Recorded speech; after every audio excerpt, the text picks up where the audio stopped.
So this shows another problem with bartering. When a community with lots of goods and services runs strictly on barter, it ends up with multiple prices for every single good and service. And that in turn leads to complicated negotiations and massive record keeping.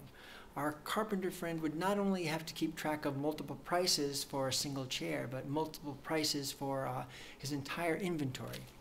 Now, before I studied the subject in any way, my initial impression of barter seemed that I thought it was actually simpler than money. It seems more real also than using abstract paper bills and even more abstract electronic accounts. The idea of making a table with your own hands and then trading it for food that a farmer had planted and harvested on his own land, it all seems more honest and genuine somehow. But when I took an economics 101 class and actually studied the subject for the first time, I ended up losing some of these more idealized and romantic notions about bartering and realized that bartering's logistical problems are a nightmare. Because with bartering, every good and every service in a society has to be quoted in terms of every other good and service. So if a bartering community has 100 goods, that means every single good would need 99 prices of its own, or adding up to 9,900 prices. But when an agreed upon common denominator of money is used as a measuring tool, or what economists call a measure of value, each good needs only one price. So by switching from a bartering to a monetary system, a community with 100 goods goes from having nearly 10,000 prices down to just 100.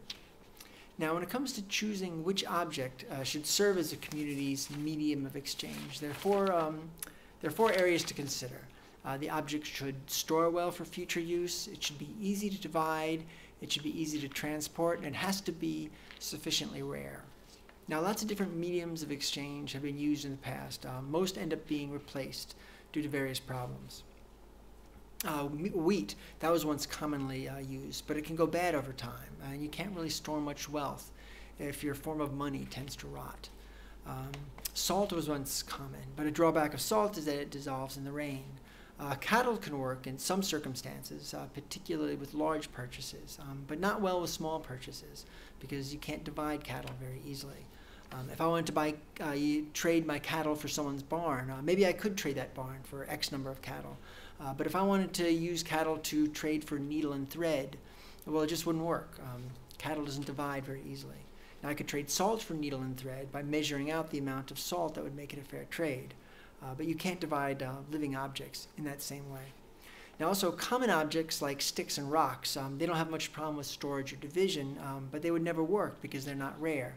People will never exchange goods and services for a medium of exchange that they can just find anywhere on their own. Now, just an etymological note here that we no longer use things like salt as a medium of exchange, but some of these older objects can still be found embedded in our language. One example is the word salary, which comes from the Latin word salarium, which is Latin for salt allowance. Anyway, two objects that did reasonably good jobs at meeting the requirements for storage and division and transportation and rareness were gold and silver. So these ended up being a widely accepted medium of exchange. But even these, they weren't perfect because one of the problems these metals have was the hassle of having to weigh them before every transaction. So to solve this problem, governments came to put official stamps on measured pieces of gold and silver, and this explains the creation of coins. Now, a remaining problem was coins' heavy weight, or at least if you had enough of them. So as a matter of convenience and efficiency, government-issued paper money gradually came to serve as an alternative. Now, the relatively new form of money as an electronic count is the most efficient and convenient medium of exchange in the history of the human race. More about this in part 4.